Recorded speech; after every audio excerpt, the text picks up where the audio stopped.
Inverness group of the Radical Independence Campaign for organising this conference from start to finish, thinking it through politically and organisationally, and I think resulting in one of the most significant events that the Radical Independence Campaign has ever held. And I say that not lightly, but for the reason that we are now a truly national movement. We are truly national from the Highlands all the way to Dumfries and Galloway. We now have radical independence groups campaigning not just for a yes vote, but for a yes vote that means something more than a changing of the flags. For the yes vote that means, and which is tied to social, economic and political progress.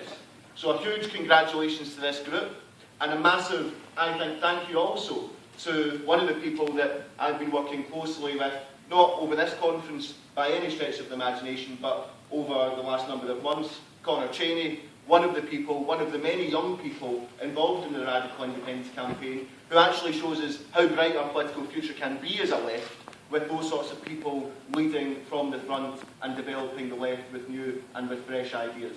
So thank you very much.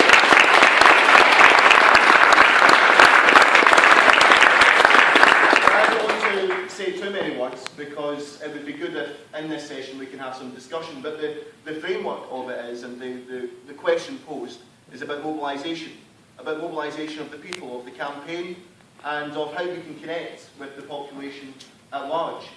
And I want to just say one or two words about that. The first is that over the last 3 decades at least, there has been a strategic, a systematic, a methodical and a rigorous attempt to cut people out of the political process. For the last number of decades, there has been a situation whereby political power has come further and further away from ordinary people. And the truth of the matter is that Westminster isn't just detached from people in Scotland, they're detached from a large number of people in London as well. They're a political elite, they're an economic elite that work hand in hand and mean that our local decision-making processes are carved out almost entirely. But democracy and engagement with politics isn't just about voting. You need to have a culture of political discussion. You need to have a culture through which communities are coming together to organise, to discuss, to cooperate over political agendas. And with every community centre that they shut down, with every library that they close, so too are they closing the door to democracy. So too are they closing the door to building that political culture, which means that we can restore some element of there being people power in our political system. But this is deliberate. And the reason it's deliberate is because now we have a political system, we have a polity, that is based completely on the interests of the financial elite and of the corporations. So the Westminster parties, some of them may well talk a good game. For example, Jackie Baillie often says she's more in common with, for example, a worker in Liverpool than she does a banker in Edinburgh. Well, it may be the case, but whenever we've elected Labour governments, what have we been left with? We've been left with illegal wars, we've been left with privatisation, we've been left with the providing of a framework which has allowed and contextualised the deepening and the intensifying of privatisation and of austerity right across the United Kingdom. But now we have a chance, not only to vote yes, but to build this movement that we're all part of in terms of changing the world around us more fundamentally. And therefore it's important, I think, that when we talk about engaging with people, that we make something clear, that this isn't an ordinary vote. An obvious point maybe, but an important point. Because I think there's a lot of people out there who do view it as just another vote, who do view it as just another electoral cycle. We have to be the ones that are saying to people that actually this time is not about voting for any of the parties, this time is not about who you're electing to power, it's about should we or should we not be a sovereign nation, and what may we do with the powers afforded to us through independence. And therefore asking the question when we go to the doors, and saying to the people when we go to the doors, that their opinion matters, is absolutely fundamental to this discussion. Now, everything that we've done, everything that we've attempted to do, is beginning to crystallise itself in our attempt, and it is only an attempt at this point in time, to get into as many communities as we possibly can, and to take to people a message of hope, but more importantly, to listen to people, to say that your opinion counts, and that we want to know what you think, that we want to know why you're voting yes, that we want to know how you might be convinced of voting yes if you're as yet undecided. But the truth of the matter is that many of the people that are defined as undecided, in fact aren't undecided, because undecided suggests that you're balancing up the political arguments carefully and critically. But for too many people who've been carved out of the system for so long, it's now a situation whereby undecided often means that we're disengaged. And we have to turn that round. Now the truth of the matter is, we've got to turn that round over the next however many months we've got left, and we've got to undo the work, strategic and rigorous, as I said, that neoliberalism has done to unravel our democracy over the last 3 decades. Now that's a tall order. And the thing that we've got on our side, I think, is the people in this room, is the people in rooms like this right up and down the country. And therefore, all I want to say is that mobilisation matters. It matters that we meet. It matters that we organise. It matters that we cooperate in terms of bringing about a yes vote.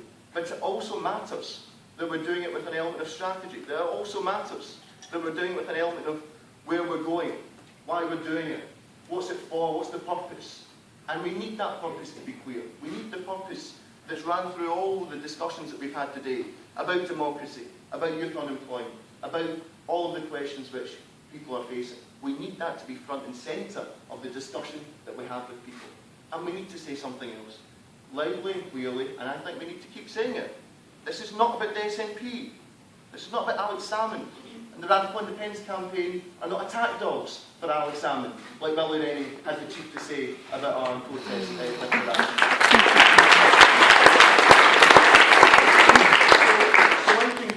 In concluding my comments, because I know there's more comments to be made and we'll have questions and answers and some thoughts going up on the ideas board here about what people think we might do to take forward, not just this campaign, but the movement in general, is that I think we have a massive opportunity here. We've got ourselves into a position now where we've got so many people right over the country. We've got ourselves into a position now where actually the argument's beginning to break down in that the No campaign is now so intellectually bankrupt and ideologically rudderless that we have an opportunity not just to say how bad Britain is, not how bad the No campaign is, but about how we might begin the process of reconstructing everything that's been destroyed by the system over the last 3 or 4 decades. That's the prize. The prize is a yes vote, yes, but the prize too, the prize as well as that is the possibility that we can bring about fundamental transformation. That's the message of this campaign. That's the message that if we are able to deliver, not just as a campaign, but as people when we're talking to people on the streets, families, communities and so on, will inspire people to vote yes. If we tell people that we'll vote yes and nothing will change, I'm sorry, but we won't win. We need to bring a message of hope. We need to bring a message of what the possibilities are. And we need to say to people, look, now's an opportunity. And it's an opportunity which we miss at our peril. The cups are coming. The cups are coming, and we've got an opportunity to at least provide the platform, to at least begin the start of a process that says we reject austerity, that says we want real democracy, that says that we believe in universalism, that we don't escape immigrants, that we are not in favour of any of these things, but in fact we're in favour of something much more common, much more simple than that. And I'll end on this. Community, solidarity. The solidarity that we can rebuild in our community so that we are able to take forward that message, not just to win yes, but to win a new society altogether.